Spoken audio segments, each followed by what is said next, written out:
Can anyone guess what the theme is for today? Man, you guys are so astute. So we're in our series Summer Hits, and do you have any questions? And today we're going to be talking about science, as you just heard right there. Last week we talked about creation. Today is science. It's interesting. I think of all the times that I've spoken, I think this week I had as many slides of visuals up there to be given this week that are not going to be up there of any message I've ever given. But I'm going to be moving forward anyway, and you get to use your imagination. And you've seen the things that I'm going to talk about, so when I'm talking about them, all you have to do is visualize it. You could do that, can't you? Yeah. All right. So last week we talked about creation.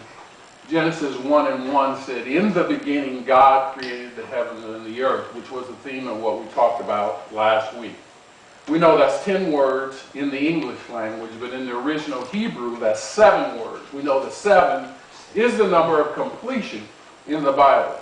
So no matter what you're studying, no matter what you're doing, God has told us everything you need to know in Genesis 1:1 when he said, "In the beginning, I created the heavens and the earth."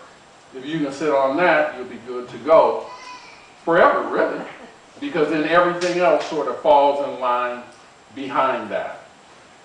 The only thing that's missing out of what he said there is the how. The how is what trips people up. In the beginning is when. God tells you who. Created tells you what he did. And the heavens and the earth tells you where he did it. But he doesn't tell you how he did it. And you know why? Because you'd never understand it anyway. I would never understand it. It's beyond our grasp, which is what we talked about last week. I'm going to read you a quote from Dr. Bob Utley, who is a professor of hermeneutics. He's a pastor, an author, and a writer, of what he had to say about Genesis 1. He says, Genesis 1 refers to the beginning of a functioning earth, but not the material beginning of matter. What we talked about last week in the Bible study, we said, in the beginning, and we kind of stopped right there. So in the beginning, when was that? Well, that predates time, that predates earth. So part of my theme for today, talking about science, is I think we spend too much time in controversial head-butting with the science community that's really not necessary. Because in the beginning, even theologians don't actually know what that means. In the beginning, God created the heavens and the earth. The heavens and the earth came later, but the beginning predated our planet. Therefore, are you all tracking with me? Then when scientists say that rock and matter and whatever else is millions and millions of years old, we would have to think, even as Christians, that that is a possibility based on the information that we have. You know what? When we get to heaven, I just don't think anybody's going to care. But why do we care right now? It's because there's something inside of us, which we talked about last week. Remember time after time? That we have time that's sort of impressed in us. It's impressed in our soul, wanting to know our beginning and wanting to know our end, which is unknowable. But we keep pushing at it.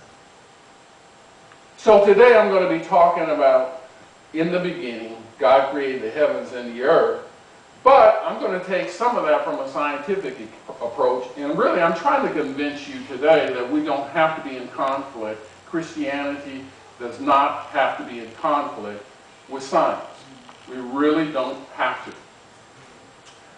Last week I also took that rock and demonstrated that rock, and I just demonstrated that jar. And I said inside that jar is nothing but empty space. And the challenge last week, as it is this week, because you can go ahead and examine it, you see, because some people say that matter, that rock, created itself. Right?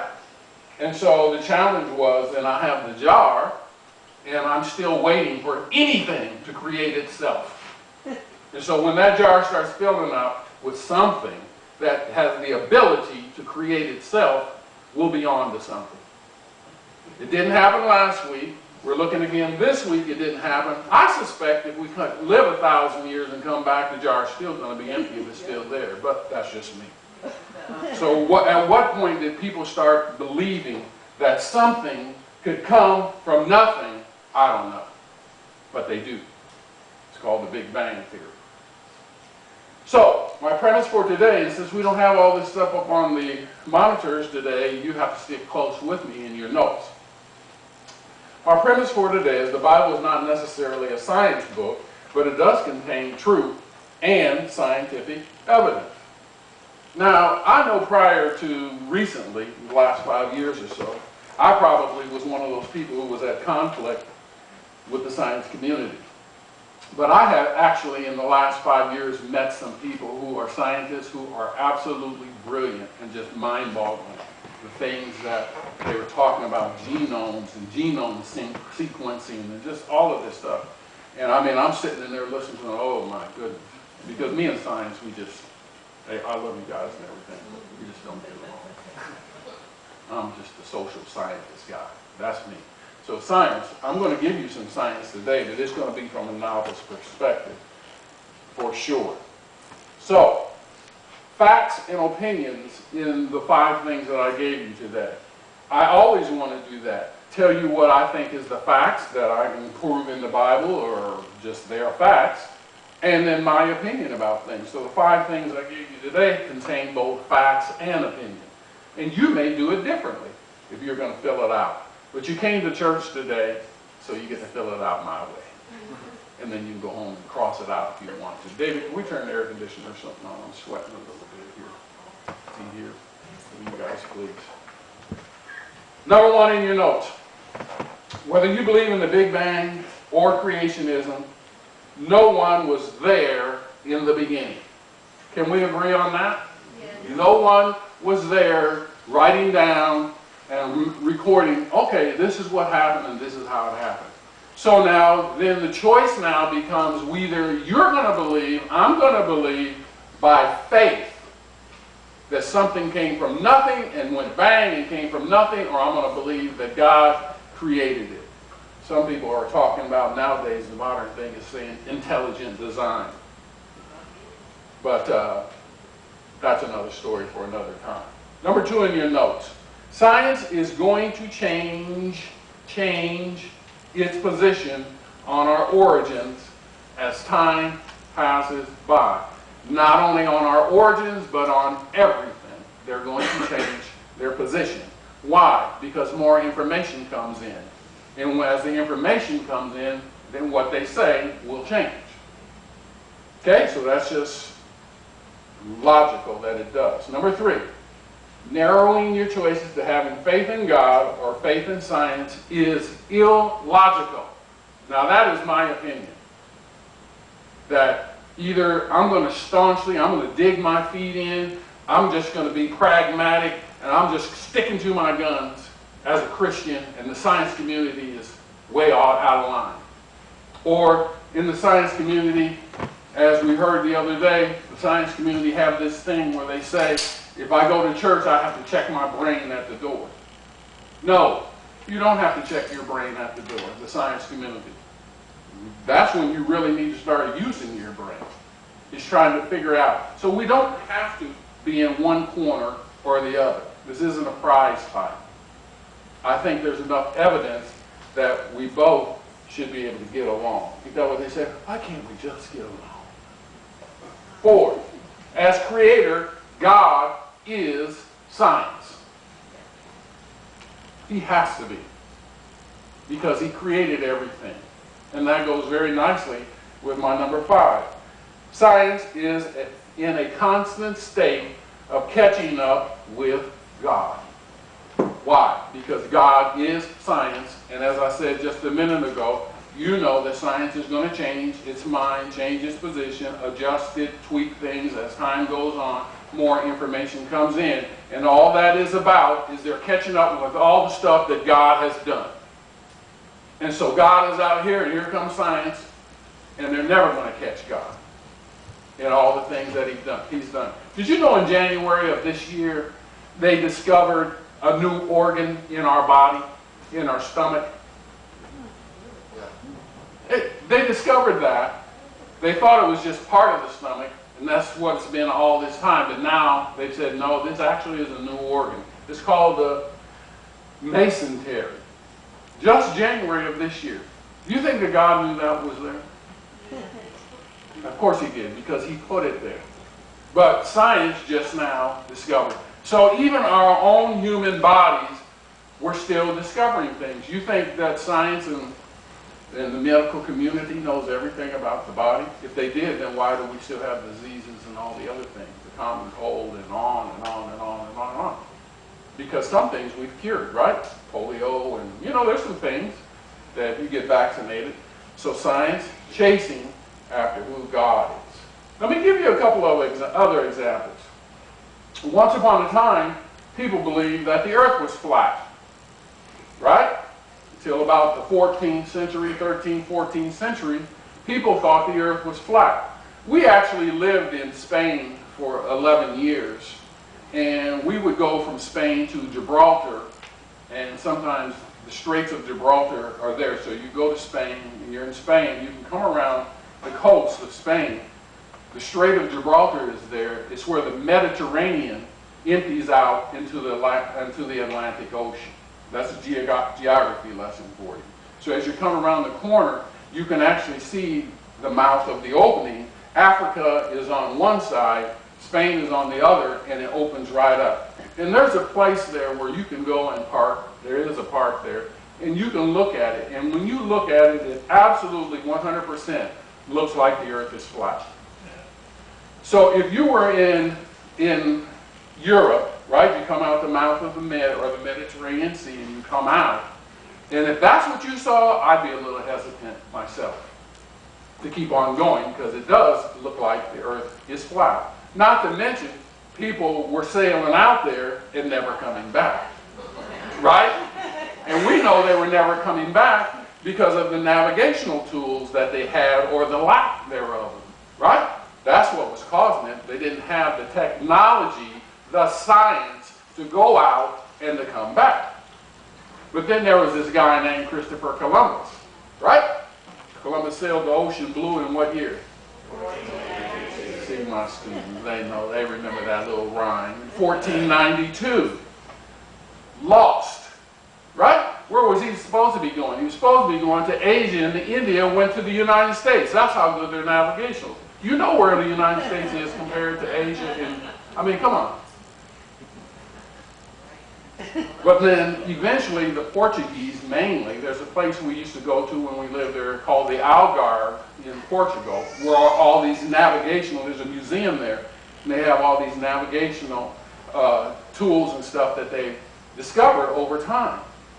And there is where they learned about the winds and learned about the waves and the currents and all of that, that enabled them to go out and actually come back and thinking that the earth was flat.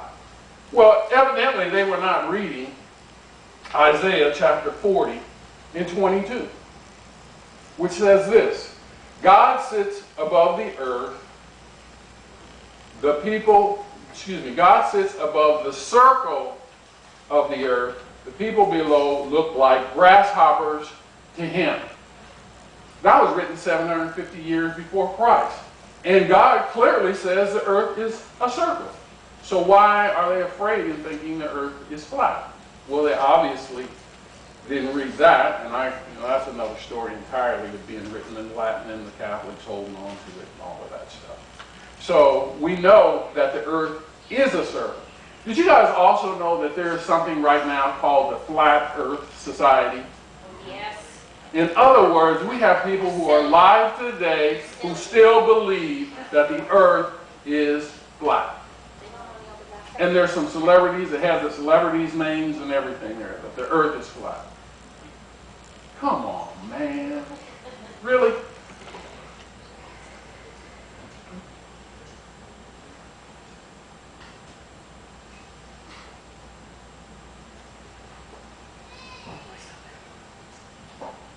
guy named Sir Isaac Newton. Isaac Newton was a scientist and a great one.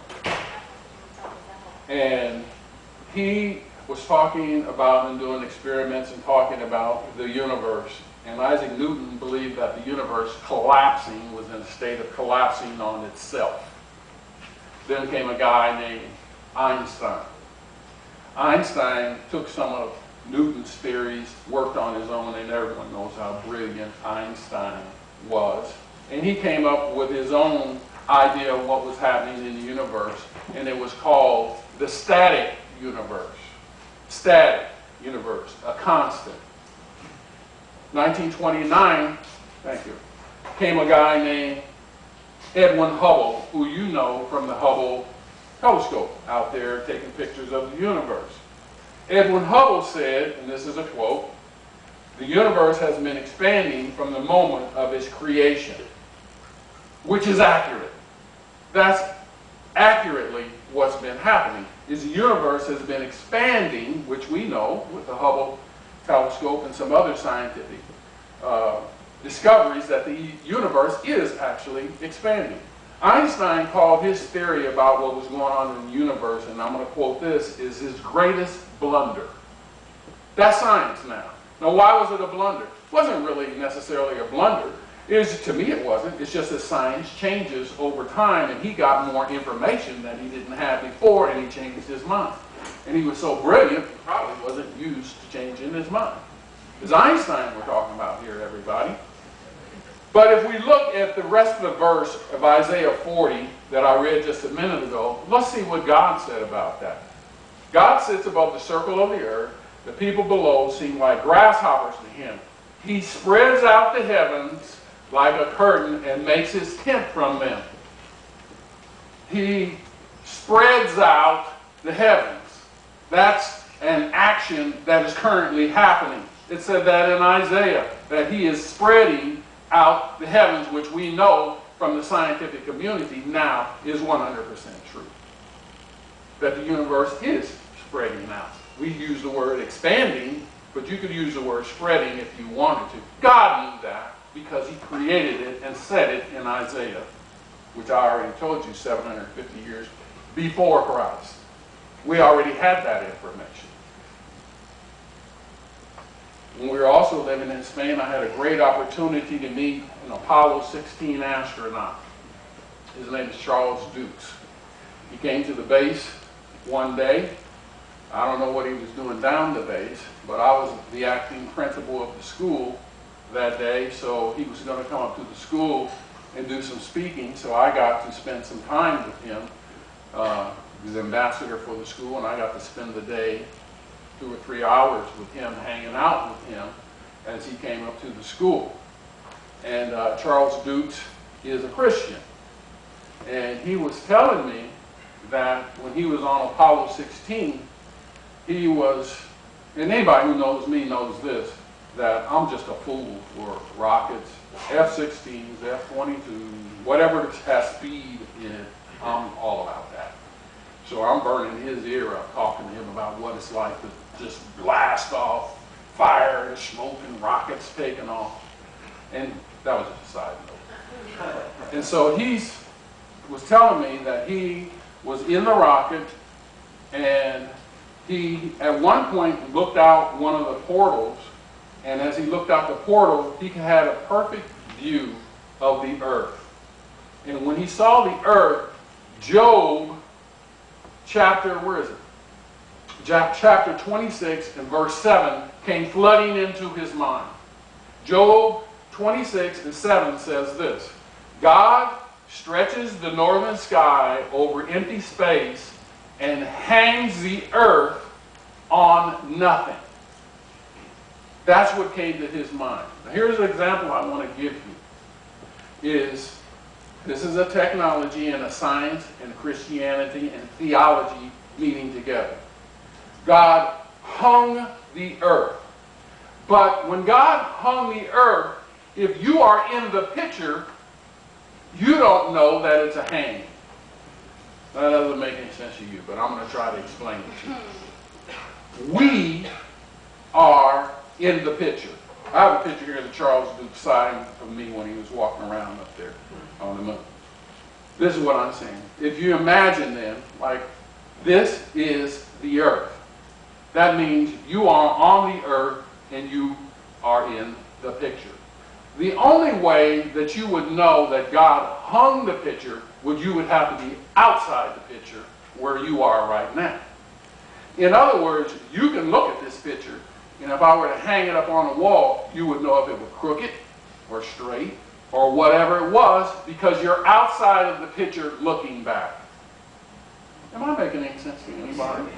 So when Charles Dukes left the earth and looked back at the picture, he was able to understand that scripture that said God hung the earth, because he said the earth was just hanging there just like a picture.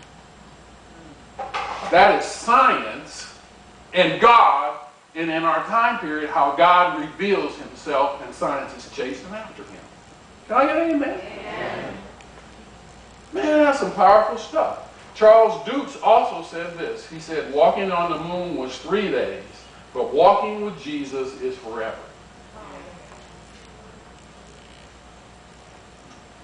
We can do an impartial study, theology aside, whatever, and take on some science and get an understanding of how special things are. Check it out.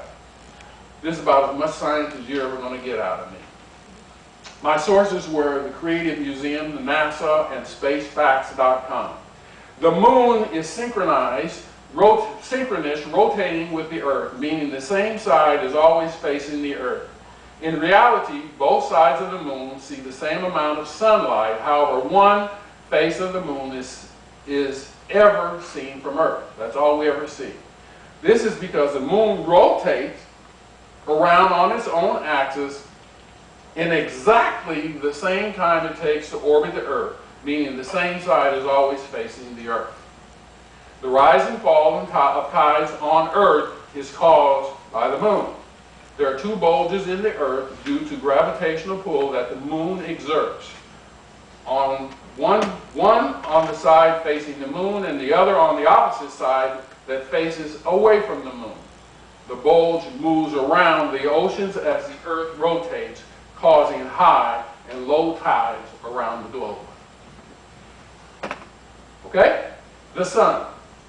The sun is a star at the center of our solar system and is responsible for the Earth's climate and weather. The sun is almost a perfect sphere. If a hollow sun was filled up with spherical Earths, then around 960,000, almost a million Earths would fit inside the sun. The energy from the sun gives off only 0.45 billionth of its daily output strikes the Earth. The sun provides the Earth with an energy estimated at over 239 trillion horsepower. About 35,000 horsepower for every resident on Earth. Have you got your 35,000 hours today of horsepower from the sun? The Earth. A brief glance at the Earth compared to all other known planets reveals the contrast to the other 7 planets in our solar system. Earth is the only planet circling our sun on which life as we know it could and does exist. Earth orbits the sun every 365 days or a year. The miracle of water. The Earth is the only known planet with huge bodies of water. 70% of its surface area consists of oceans, lakes, and seas surrounding huge bodies of land. Water is unique in that it can absorb enormous amounts of heat without large alterations in its temperatures. Its heat absorbs levels is about 10 times as great as steel. During the day, the Earth's bodies of water rapidly soak up enormous amounts of heat. Thus, the Earth stays fairly cool. At night, they release the vast amounts of heat they absorb during the day, which combined with atmospheric efforts, keeps most of the surface of Earth from freezing solid at night. It's perfect. The miracle of air. The air near the Earth's surface maintains a temperature in which life can exist. If air contracted when heat and became denser, the Earth's temperature on the Earth's surface would become unbearable, and most life could not survive for very long. I could talk about gravity. I could talk about energy. I could talk about your body.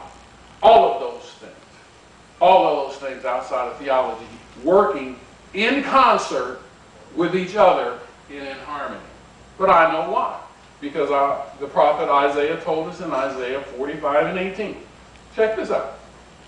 For the Lord is God, and he created the heavens and the earth, and put everything in its place. He made the world to be lived in, not a place of empty chaos.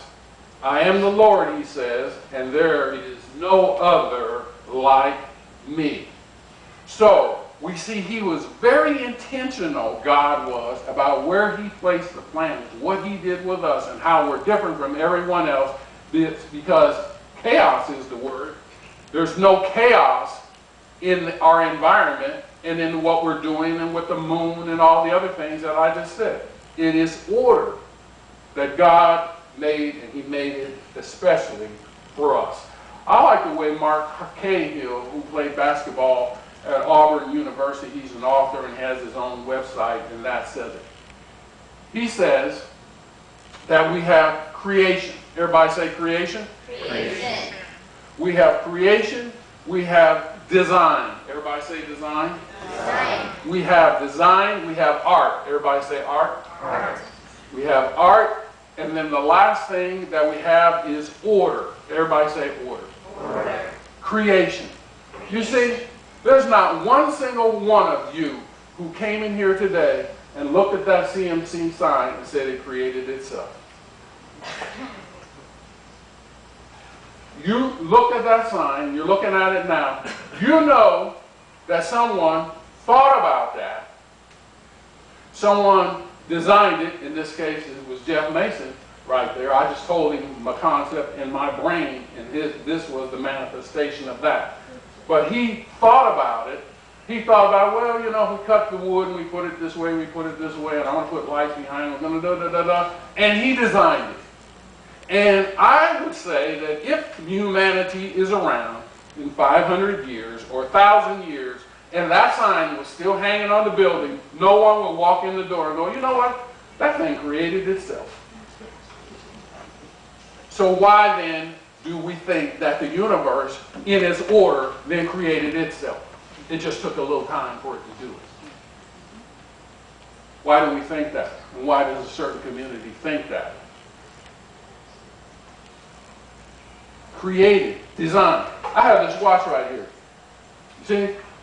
You know, and I know, that someone thought about that. They thought, you know, we take some gold, fake gold, because this is mine. Not real. We put some lumps in, we do this and design it. That'll make a nice looking watch. Right? That'll make a beautiful looking watch. So do you really think that in 1,000 years, if this gets tossed out somewhere, someone's walking around on a hike and underneath the rubble of this building, they find this watch and they go, whew, it's still keeping time, and it just created itself 1,000 years ago or 1,000,000 years ago. Then why do we do that when we take a look at the solar system and we look at the order and how the moon works and all those things work? Why do we think that that just made its own self up?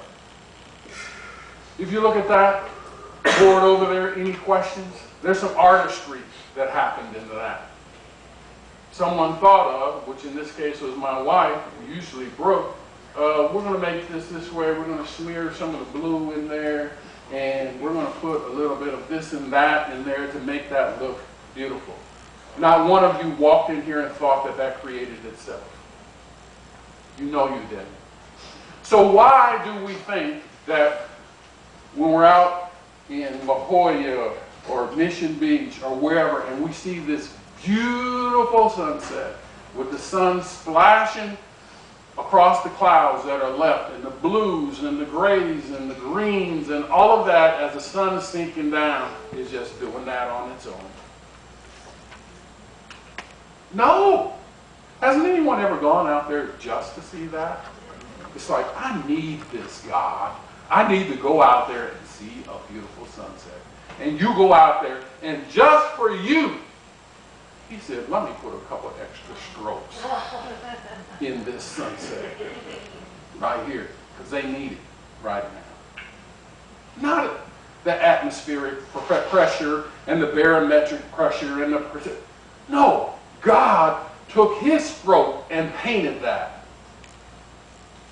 And he does it every single day. Thinking about what it is that we are and what we need. When you came in here today, you came in, we didn't seat you, but the seats are in nice rows where you can sit down. How many of you walked in today and thought, oh, you know what? 1,000 years ago, 10,000, 20,000, 50,000 years ago, those seats created themselves and put themselves in the order so when people come in, they can sit down. They just created the order all by themselves. Nobody. Nobody thought that. Then why do we think that the order that we see with our eyes, with the ocean every single day laps to a certain point and then turns around and goes back? That is order. Every river that can make it in the world goes to an ocean, yet the ocean never fills up. How can that be? That's order. God has set things in order. Everything that I just read to you about the sun, the moon, the solar system is order. And God set all that in order. That's not happenstance. It's order. The last thing I'm going to talk about, because there's no clock up there, so up there I have all the time I want. I don't know what time it is. 30 more minutes. I'm hungrier than that, y'all. That's your saving grace. Amen. I'm hungrier than that. Blood. Because we talk a lot about blood. Anyone ever heard of bloodletting? They thought about bloodletting used to be the medical practice until about the late 19th century. Bloodletting was when something was wrong with you, they let some blood out. Because they figured if they let the blood out, the disease or whatever else would go out, the humors would go on out with it. So bloodletting was really pretty popular until, like I said, the late 1900th century. Probably the most famous case of bloodletting was George Washington, the father of our country. He got sick on December 13th, 1799. He had a sore throat and respiratory and a fever and stuff, and they took somewhere between 5 and 7 pints of blood out of him. And he died the next day. Yeah. So you guys are like, yeah, right? But that was the medical practice. That's the point I'm trying to make. That was the medical practice for the past 3,000 years. So you guys know the exact opposite is true. If you come up on an accident or somebody's hurt or whatever the case, and you see blood is coming out, you know you need to stop the bleeding.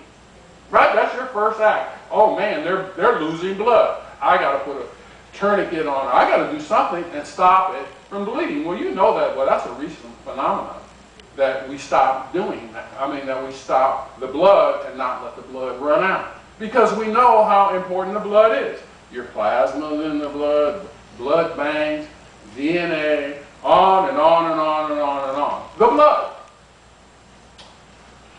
Leviticus 17, verse 11. For the life of the flesh is in the blood. That's medical, that's science, that's technology. Leviticus, that's where that was written. Life, your flesh, the life is in your blood. Keep it inside your body. God knew that because he made us. So it just depends on where you want to use your faith. I'm going to read the rest of Leviticus 17 and 11. For the life of the flesh is in the blood, and I have given it for you on the altar to make atonement for your souls. For it is the blood that makes atonement for the life. Anybody out there smell what I'm about to cook? Or is it just the enchiladas you smell? You see, in the physical sense, you know that life is in the blood. I just went through that. But in the spiritual sense, your life is also in the blood. Your life is just in the blood of Jesus. We just did that with communion. We recognize the fact that there can be no atonement for sin without the shedding of blood, which Jesus did. So God is consistent from start to finish. He makes it easy for us because he knows how we are. Your life, your physical life is in your blood, and your spiritual life also is in the blood. Well, whose blood? Well, does anyone want to be sacrificing some lambs and some sheep, some goats, some dove, or whatever? Or do you just want to lean on the blood of Jesus, which makes atonement for our sin? 1 John 4:10 says it this way. This is love. Not that we have loved God, but that he loved us, and he sent his Son as an atoning sacrifice for our sin. You guys can come on back up, Kat. And that's where we are. Science, Christianity, do not have to be doing this. I'm going to be talking next week in Science Part 2. I'm going to have a couple of our in-house scientists with me next week, and we're going to have a panel discussion, and you're going to hear from the scientists themselves. You don't want to miss that. And if you have friends who have this struggle with science and theology and that type of stuff, then they can hear from the scientists themselves. Because next week, we'll have a panel discussion about science and how science, yes, it does or doesn't mix with theology, and it's going to be good.